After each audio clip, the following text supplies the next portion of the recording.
Welcome to everyone that's joining us now for Tadamon Talks. We're going to begin shortly in just a couple of minutes. Just so you know, we currently have Arabic translation. And so if you need Arabic, you can select it from the control panel at the bottom of your Zoom screen. That's the globe icon. But as we wait just a couple of more minutes, 1 or 2 minutes, please feel free to share with us your name or organization, where you're joining in from, just to get an idea of who's with us here today.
So very exciting. We have people joining in from Palestine. We have people from Lebanon, from Iraq, for Turkmenistan. We have a lot of people coming in from UNDP as well, from Congo.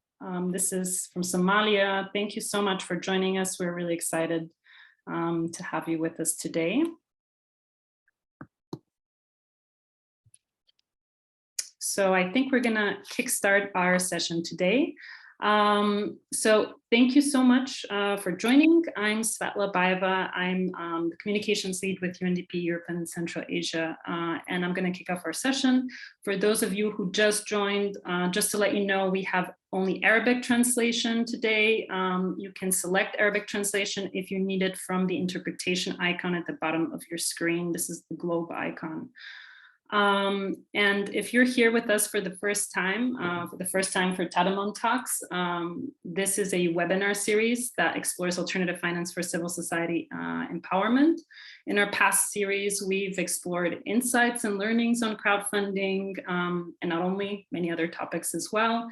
We've looked at good practices for civil society capacity building, and we've brought in prominent alternative finance experts and crowdfunding platform leaders. For example, in our latest Tadamon Talks, we had experts, a panel joining us to talk about the challenges, the trends, and the obstacles for crowdfunding in Africa, which was really interesting. And maybe someone from our team can drop our first blog post that came out of that, Tadamon Talk.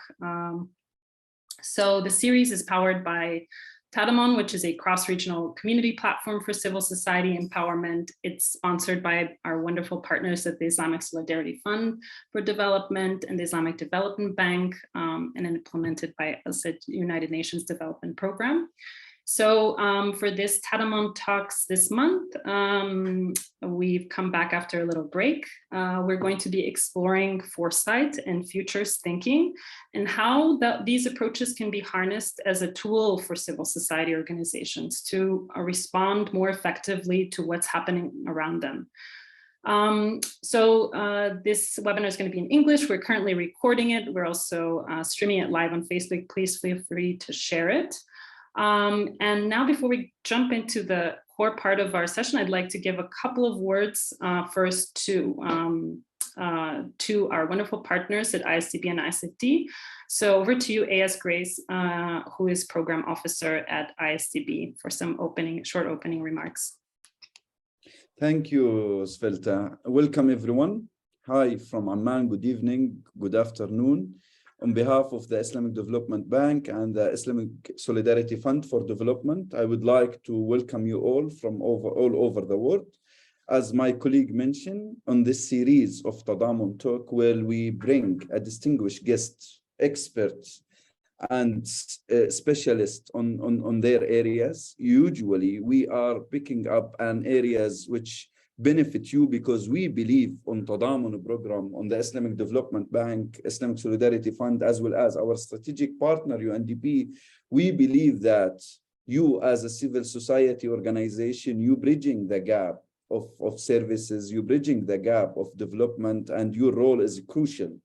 And that was clear even during the pandemic, recent big events that we all faced worldwide, which is the COVID pandemic and the new era after COVID, tackled the challenges, looking for a future that's making us always thinking about future to be prepared. Today's we are going to discuss and to listen to the expert on how to tackle future challenges, because we believe if we do not prepare ourselves, we will not be ready for anything. Being ready doesn't mean for crisis. We can be ready for more development initiatives. We can be ready to be adaptive with the new and fast changing on the world. As you are all aware that there is always change in the world, and we should be well equipped, well trained, and well aware of what's going on and how we are going to tackle this point. So we, on Tadamon program, we take the initiatives of bringing distinguished guests to let you know the recent update, to let you know the recent methodology and recent practices in several topics. And this is a series of a monthly talk. This is number 9, and there will be more and more.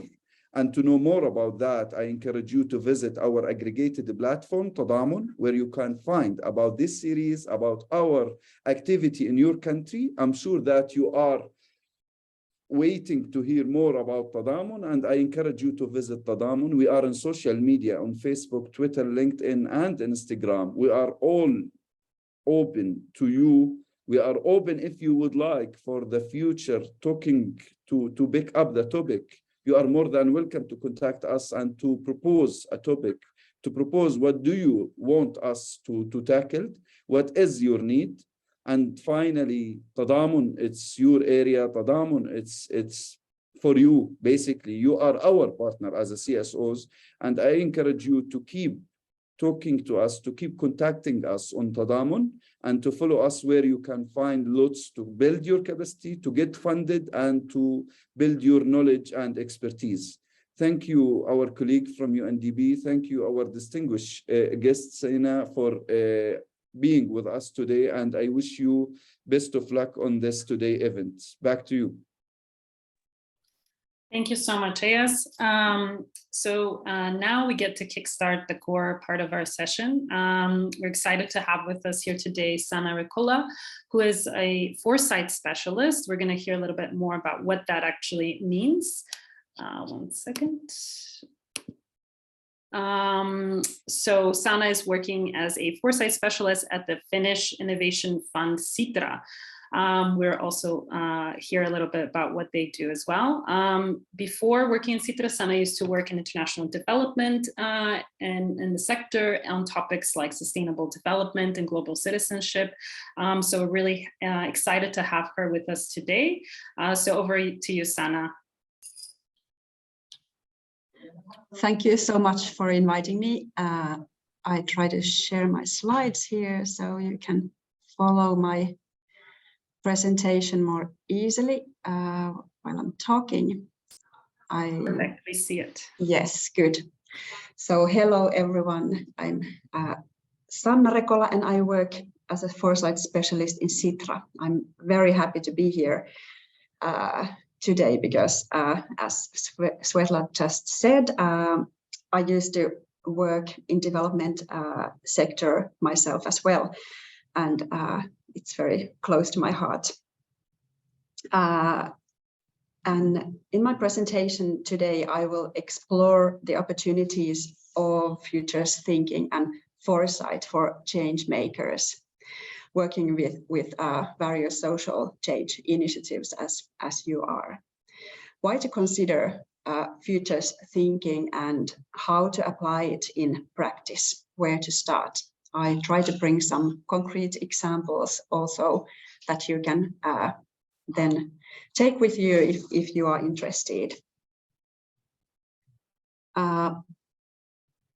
But first, a few words about Sitra. Sitra is a public future-oriented organization that was established by Finnish Parliament in 1967. Our mission was and still is to build the successful Finland of tomorrow. Today, we think that this means a fair, sustainable, and inspiring future that ensures people's well-being within the limits of planetary boundaries. And in practice, we are an independent future fund that works closely together with stakeholders from all the sectors of society. And we work as a think tank, partner, financier, networker, developer, and also as a visionary. And besides the Foresight, we work with three themes right now that are democracy, development, fair data economy, and sustainability issues like climate change and biodiversity. But what is Foresight? Let's start with that question. Foresight is the systematic thinking about the future. You don't need to be an expert to engage in futures thinking. And you can find three principles behind Foresight and futures thinking. First, there are many possible futures. We should think about future in plural. There is no single track that we are on. Second, we can influence future because the future does not just happen by itself. The future is shaped by our actions and decisions in the present. The future is also shaped by the things we don't do and we don't decide.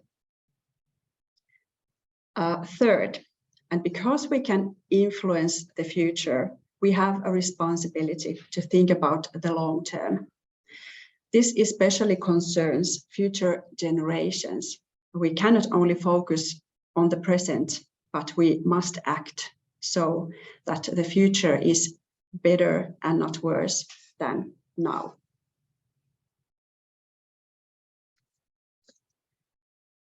And when we think about Foresight, we can find three different approaches. One is preparation. We try to find out what is going on and what is going to happen next. What is changing around us right now? What is uncertain when we think about the future? In Foresight, this work can take forms of looking at current trends and megatrends. We can write some scenario reports and make calculations on what might happen next. Another approach is planning. And I'm sure that this is very familiar to you too. And when planning, we think about our own opportunities in relation to future. What is there for us? What can we do in this changing environment? What is desirable for us and for others? In terms of Foresight, we might end up creating visions or roadmaps, for example. And then third approach, which is novelty. And this is maybe the least known, least common approach, but very much needed. What do we assume when we think about the future? Whose interests are present in our assumptions? What is not questioned? And when we think about futures. And why should change makers be interested in futures thinking? Why do we need futures thinking in change making?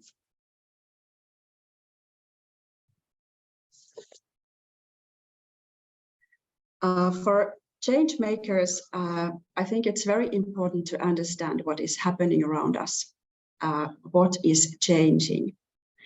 We are very much used to scan our operational environment that is related to our goals, strategies, and work plans. But it's very useful to stretch the time frame and think about futures in longer time frame too. And working with megatrends can be helpful in this. Well, what are megatrends? Megatrends represent a general direction of development, a significant tendency towards something. They are global and wide-reaching in their impact. Megatrends are not surprising but familiar phenomena. They are changes that are already happening today and are seen as highly likely to continue happening tomorrow. In the picture, you see a picture of Sitra's megatrends, the latest report from 2020. The urgent need for ecological reconstruction is in the middle of the picture. And the other megatrends we highlight are related to technology that is infusing with new areas of life, power that is now very much changing due to turbulent geopolitics, but that is also a complex network of power relations in which the ones that are well connected to others are the ones that have power. Then there is population that is aging and diversifying, at least, or especially here in Finland and Northern Europe. An economy that is seeking new direction. And all these megatrends are interlinked and connected to each other. And there are a lot of tensions between various developments as well. What happens in one section within the area of one megatrend influences the others. For example, the steps we take in reforming our economic system influences in our abilities to enhance ecological reconstruction. And what is important, even more than to look at each megatrend separately, is to understand the big picture and the interconnectedness of the megatrends. And that there are tensions that are seen in a picture marked there as a black dots between the blocks, yellow blocks. And the tensions are often the factors that have the biggest impact in our future. Which direction will we take? In Sitra, we have used megatrends as a basis for our own work. And for example, in thinking which direction should we take in order to reach fair, sustainable, and inspiring future. That was our vision. We also have used megatrends as a kind of a framework when analyzing long-term consequences of topical phenomena like COVID-19 or now the war in Ukraine. But understanding of trends and megatrends is not enough in a world that is described with acronyms like VUCA or BANI that highlight the world is uncertain, complex, non-linear, anxious, and full of surprises. The recent crises have highlighted need for preparedness and resilience. The question that is often asked is, how do we come back from the crisis to so-called normal? Simultaneously, it's increasingly clear that there is no return to the old or the so-called normal. We have moved to a post-normal time where complexity, conflicts, and contradictions are becoming increasingly usual. Normal is actually not a very useful word to describe the world anymore. And in a world of constant surprises, we still, of course, need preparedness and resilience more than ever. But in addition, we need the ability to renew ourselves. How do we jump directly to the future rather than build walls that try to protect the current state of affairs that is actually harmful for the people and for the planet? In a post-normal times, more than ever, we need capacity to ask, what if? What if things were differently?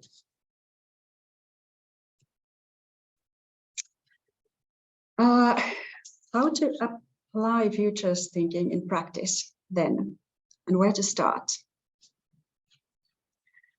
I will now give you 3 tips how to apply futures thinking in practice. First is to challenge existing assumptions about the future. Second, imagine a preferred future. Third, take action and shape the future. Let's have a closer look. What do these tips mean? So first, why to challenge existing assumptions about the future? Because our thoughts about the future guide our actions in the present. I will now tell you a little story. A Norwegian-born sociologist, Ellis Boulding, who is in the picture, took part in the peace movement conference after World War II. And in a panel discussion at the conference, she asked disarmament experts what a world without weapons would look like and how it would function. None of the experts had an answer. Boulding realized that the peace movement was working on peace, without knowing what a peaceful world would look like. She said, they didn't know what they were working for. It would be just a world without weapons and no war. But what kind of society would it be? What kind of institutions? Boulding began to hold workshops to imagine a world without weapons. The participants were asked to travel 30 years into the future in their minds and describe what a world without weapons would actually look like. Following a group discussion, the participants were asked to think back to the future or draw a timeline backwards to the present to describe how the world they imagined had been achieved. And finally, the participants were asked to decide what they would do starting right then to help that process along. The starting point of Boulding's workshop was to challenge the assumptions of the present time. What if there were no weapons and no war? For us to really work towards a desirable future, we also need to imagine the desirable future at more detailed level. What things could be different and how, and what would stay the same. Later on in 1990, Boulding was nominated for the Nobel Peace Prize. But what to take from the story of Elise Boulding? Well, we need to question the present assumptions and dare to ask, what if? Big changes in history have started with this question. Muhammad Yunus, who pioneered the concept of microcredit, may be asked, what if everyone could get a loan, even the poor? And Jean Monnet, one of the founding fathers of European Union, asked, what if countries that were previously at war with each other were to create a community? What is a question for you and your organization? Maybe you can think about that. The assumptions that we have about the future affect our thoughts and actions in present day. This picture is by a French artist from the beginning of 19th century, and this is how he thought a school classroom would look like in 2000. You can see that the class has only boys. The students have some kind of headphones. One of the students uses the mill where the teacher pours some books, and somehow the information is transferred to the students' heads. The image is quite technology focused, as the future images often are. But it is also interesting to see what is thought to remain the same. The students sit in rows, for example, and the teacher is in a podium. And even though the classroom is not exactly like nowadays, these kind of thoughts have impacted on our thoughts about school and how school has been developed. So the assumptions we make about future are often adopted from outside. Whose visions were they in the first place? Whose visions, whose interests can be found behind the assumptions? The assumptions we have affect in our decisions and actions, and that's why they are not trivial. So let's be aware of what kind of assumptions about the future we use and repeat, and consider how we can get more voices and visions on board. Well, my second tip is to imagine a preferred future. Without clear images of the preferred future, it's difficult for us to commit to the changes that we need and to make actions that help us to get there where we want to go. Whenever the world has been deliberately changed, there have been people who have envisioned what the world would look like if their dream came true. And it's not always easy to envision these preferred futures, but we can practice it. As Yuval Noah Harari states in his well-known book, Sapiens, as far as we know, only Homo sapiens can talk about things we have never seen, touched, or smelled. Imagination is a human superpower that separates us from other animals. So let's use our superpower and imagine the future.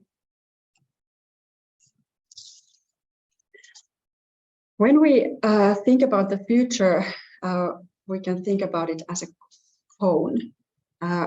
We are now in a small end of the cone and look to the future.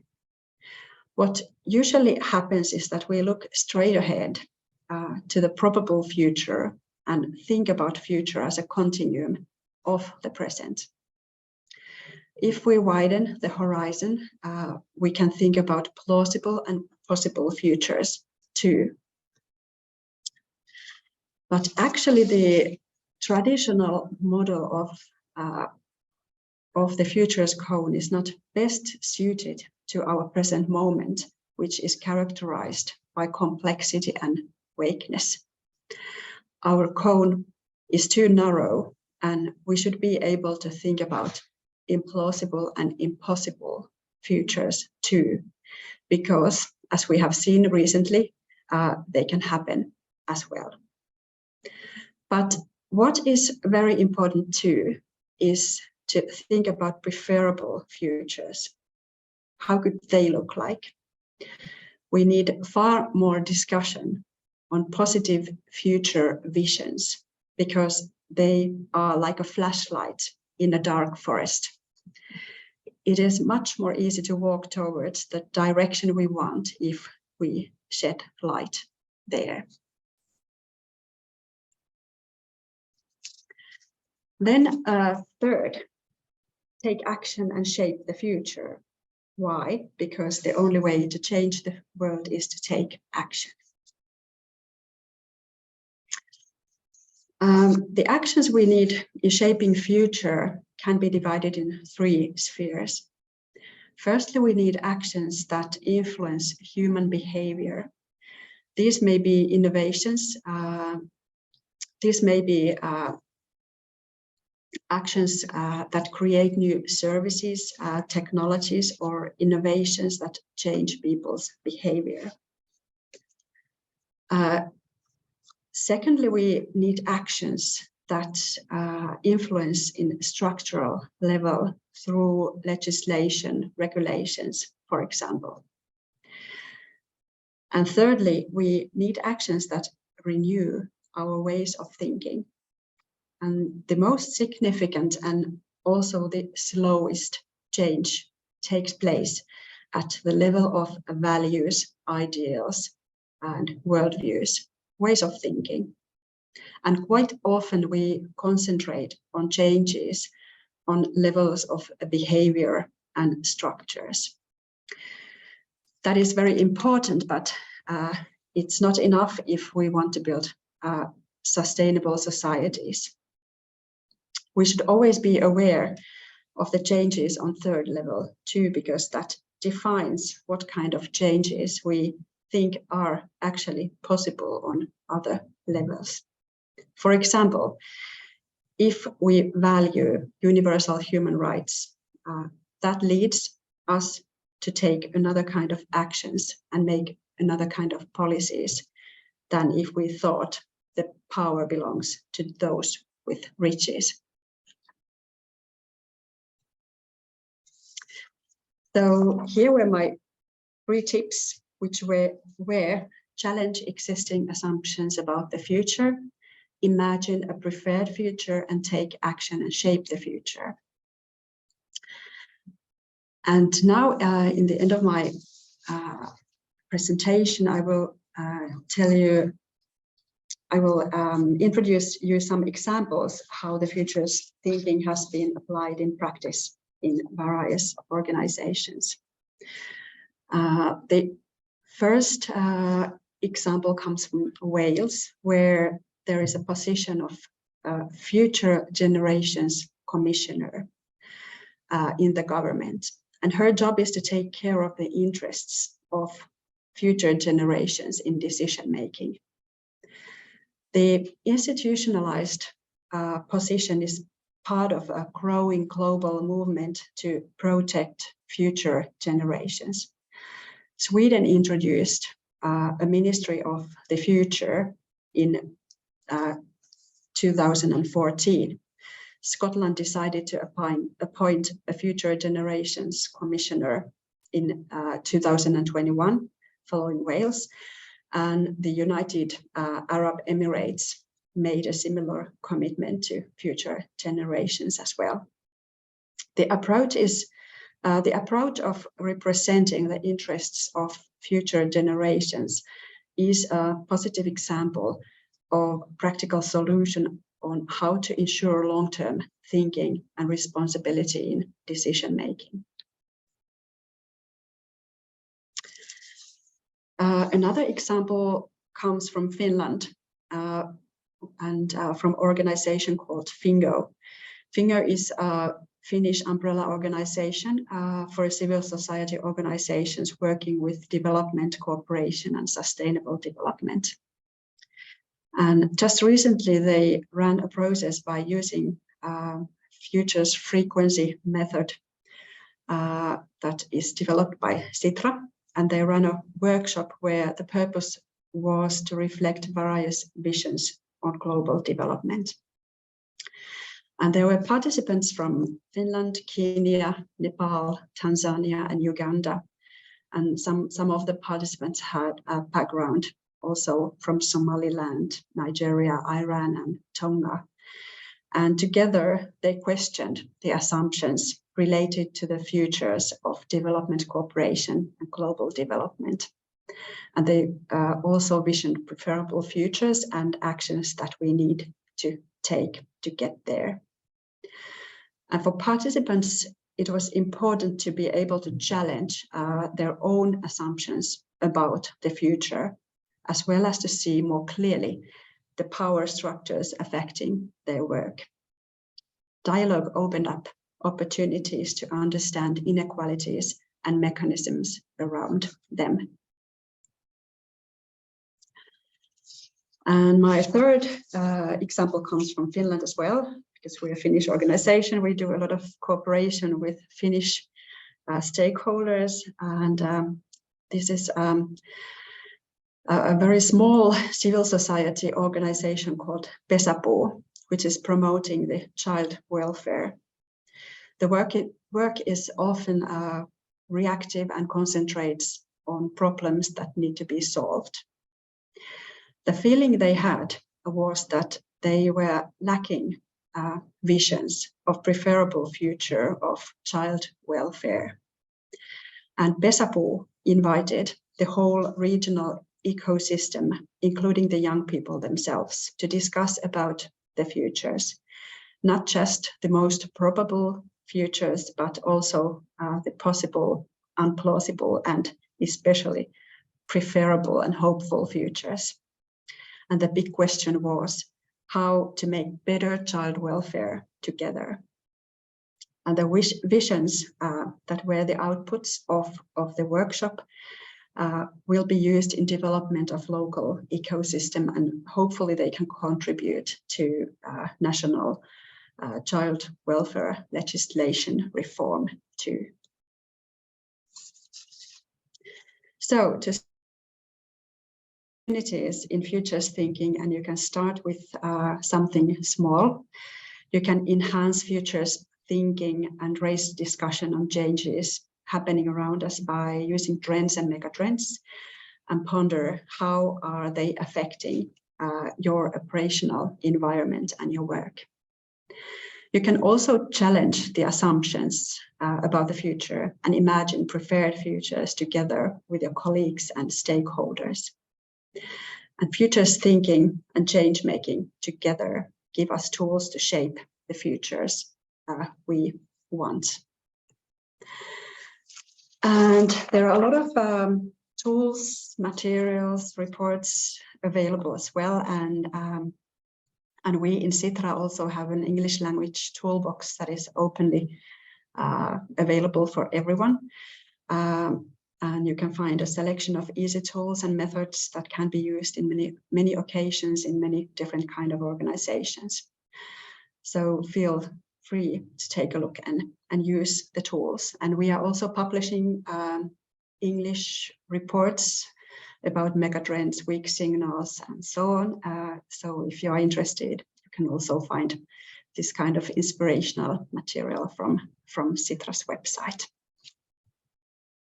Thank you so much. Thanks for your attention. Thank you so much, Sanna, for the wonderful presentation. I think we actually already have a couple of questions and even some hands raised, but I just want to kick off the conversation following on up on the last slide that you had about this toolbox. I've dropped the link in the chat. Can you tell us a little bit about what are the different components of this toolbox and how potentially, is it something that can be used linearly? Are there some aspects that you think that might be most more interesting for the participants today, which are largely civil society organizations? Well, thanks for asking. I think quite much of the materials in the toolbox actually follow the structure of my presentation. So there are tools that you can use to challenge the assumptions about the future. So how can you do that? What kind of methods you can use? And then there are some helpful tools for imagining preferred futures as well, and maybe also, for example, some kind of auditive materials, some videos you can use to stimulate the discussions, and then we have some materials around megatrends. For example, we have megatrend cards that you can actually use very playfully when you think about the changes that are happening around us, and you can use them in strategy work or just in generally when you want to reflect the changes and how they affect your own work, for example. Thank you. And speaking of megatrend, we actually have one question from Ahmed Ibrahim, who asked, "How did you determine the megatrends globally? Those ones that you included on one of the slides." Well, I must say that because we are a Finnish innovation fund, we have a look of a Finnish interest behind it. Behind our work, and we do our reports and everything, especially for Finnish audiences. But megatrends, as I said, they still are so big developments that they, at least at some level, they should be something to reflect globally. Of course, it might be that some trends and some examples are not very useful for everyone, and we use a lot of Finnish examples in our work. But I think, yeah, it still is something so general that it can be applied. And in terms of identifying these trends, I mean, whether it's for Finland, whether it's for other countries or communities, what are the kind of sources, the data that you're using to inform you about these trends? Well, we do constant screening and try to collect all kind of materials from very widely from different places. I don't have actually a very clear answer to this, but we also communicate with other Foresight organizations, and we reflect with other megatrends and trend reports, and reflect how they actually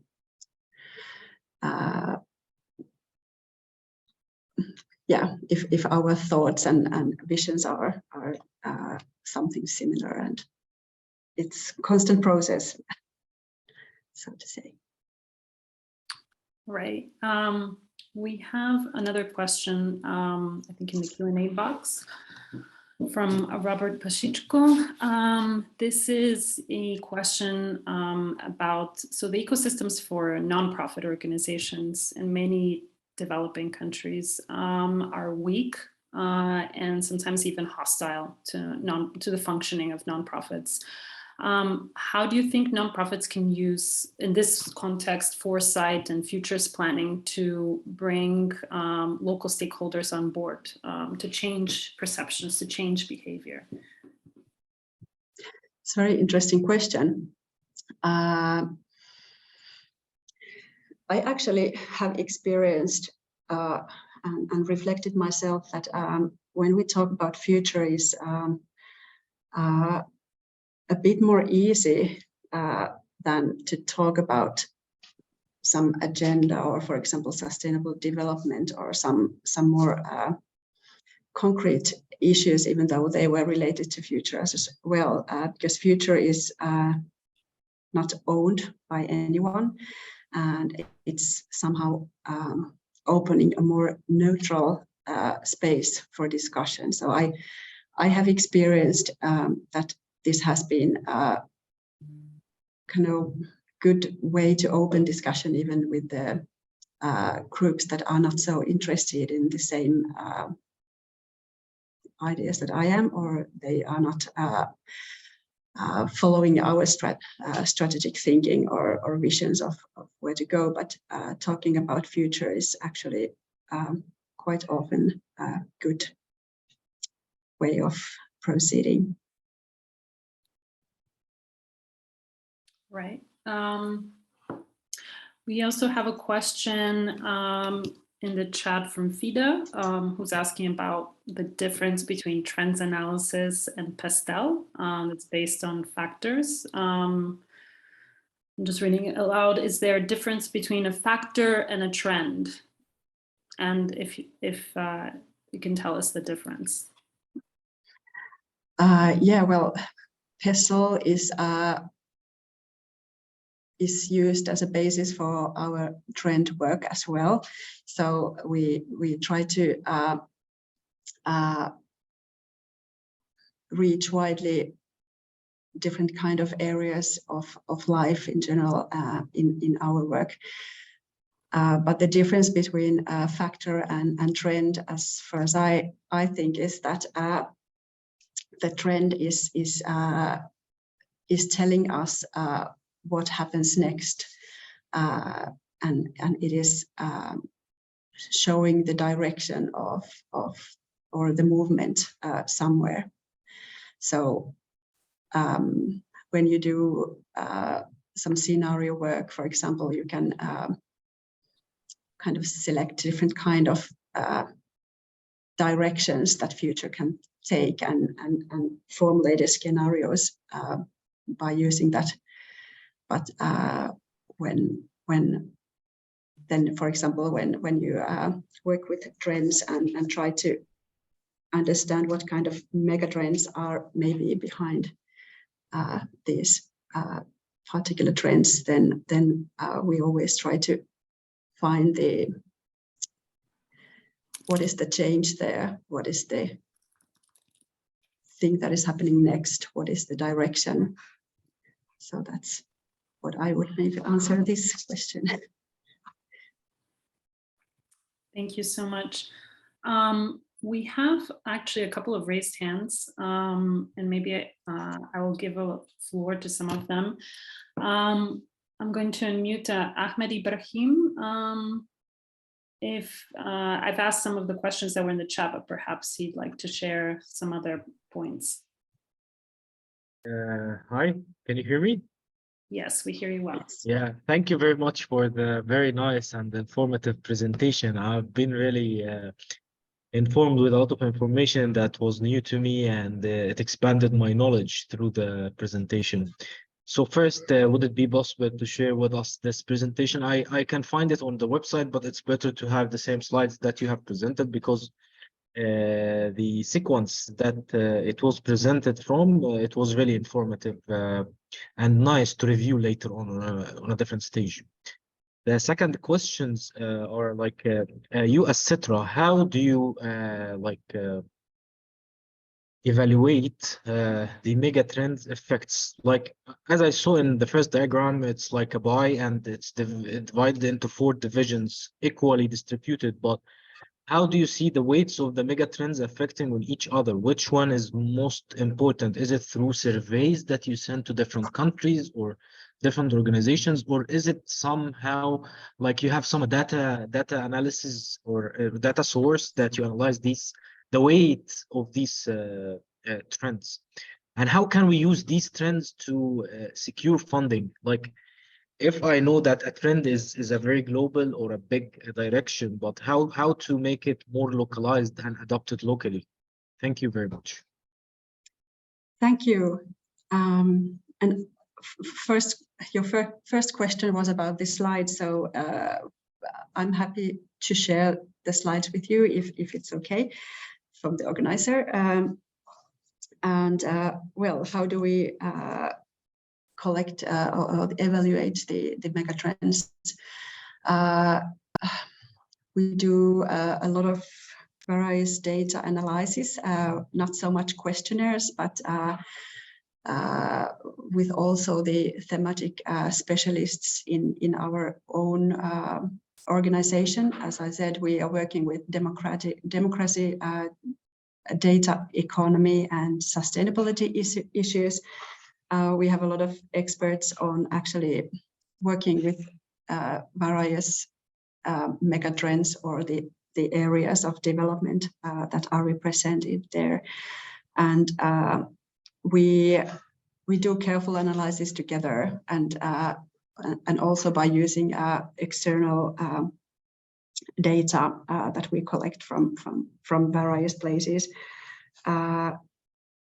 Yeah, but that's a very good question. How much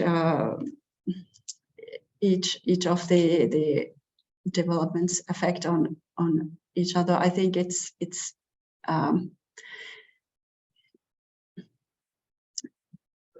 I think it can't be formulated so clearly, because there are sudden changes that can influence on certain megatrends. For example, now we have seen a lot of changes in geopolitics and in relation to power dynamics, power relations, and that is then affecting the other megatrends around it. And these kind of changes can happen in whatever area of the megatrends, and it can influence then the others, but it can't really be foreseen in advance what's going to happen. But the reason why we have placed the ecological reconstruction there in the middle of the picture is that we think that is the crucial issue for humankind or our future. And we have to take it seriously, and we have to take quick steps. And that's why it's placed there in the middle of the picture. It's because of our own mission too, is to build sustainable future. And we think that this is the thing that will affect the most to the future we will have ahead. And I add something also that's, I think there are very few organizations that do this work, especially like CITRA and Stockholm Resilience Center. And for example, in Dubai, the United Arab Emirates government is working also on the mega trends, but there are very few research centers that work on this topic. And I hope that I can see one day an umbrella that's covering all these organizations to work towards a balanced mega trends, because sometimes you feel that the sources of fund are almost in the global north and fewer in the global south. So you might see like the global mega trends are into directions that affect the global north more than a global south. So it would be nicer to have such balanced view. Through maybe research collaborations or starting the same organizations in the global north within global south environment or medium. Thank you very much for your information. Thank you. Thank you. And I couldn't agree more with you. This is a very very good initiative, and I really hope to see that kind of organization or network in the future too. Thank you so much, Ahmed, for the wonderful question and insights. Maybe I'm going to give the word. We have time for 1 or 2 more questions. I would like to invite Ahmed Khalil, who's also raised his hand, just to say if he has any questions that haven't been answered yet. Okay. Am I clear? Do you hear me? Okay. We hear you well. Yes. Thank you. Okay, thank you. Thank you for the invitation. I am very interesting for this webinar. Actually, I have been working for 4 years in educations on how to help a teenager, how to find their passion. And even though that passion, it's not discovered yet. So yeah, I developed a simple way in statistics that how people, a teenager could measure their interest in statistics. So my question, I live in Libya actually, you know it, in Sirte particularly, and there was the past years, the Sirte war was in war, in a war zone, and okay, and teenager felt like they couldn't see rightly their future because the corrupted people, you know, have the power and the money. And how do you convince the low income parents to push their children to learn more about science and be influenced in a system that corrupted? And actually, I am very. I feel like those teenagers are drafted to the. They wasting their life. So I am confused. How can I convince these teenagers to discover their passion in this area? Thank you very much. I am very happy to be a part of this. Thank you. Thank you, Ahmed. Thank you for a very good and difficult question. I'm so sorry. I think I don't have a clear answer to this, but I really wish you all the best with your work. I think it's very important, and somehow the need for young people to be involved in future discussions is in generally so important, and that should be a thing that we should pay attention to, how they can use their own voice and be part of the discussion when we talk about future that is actually their future and not ours so much. Thank you so much, Sana. And maybe just to wrap this up, if you have any other tools or other resources that perhaps we can share with the audience if they want to know more about futures thinking, more about Foresight that also exists in addition to what Citra is doing. As we just gave people a little bit of a hint of what Foresight is, but it could help them to analyze, for example, some of the issues that they're working on, like for education or the youth, and go a little bit in depth into each of their topics, because of course we can't answer those questions here today. Yeah, well, I think, for example, UN is doing quite interesting work, for example, in relation to future of education, and they have very interesting Foresight initiatives that are used as well. And then I think Foresight is becoming more and more part of all kind of global institutions like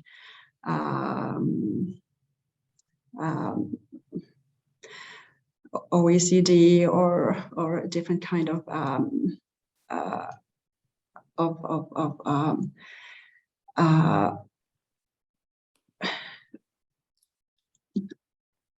organizations. Yeah, now I missed my thought, but I can also consider or collect or think if I can find good links for you to take a closer look later on, but you can find some examples from Citra's work, and there are also links ahead. Thank you so much, Sana, for the lovely presentation and for staying to answer some of the questions of our participants. So thank you everyone who joined us. We'll be wrapping up this session. We'll be sharing the recording with you following the end of this webinar this week. And stay tuned for our next Tadamon Talks that are going to go in depth into digital transformation and crypto and how civil society organizations can be using crypto in their work. So thank you for everyone who joined us and we'll be in touch. Thank you, Sana, also for joining us. Thank you so much.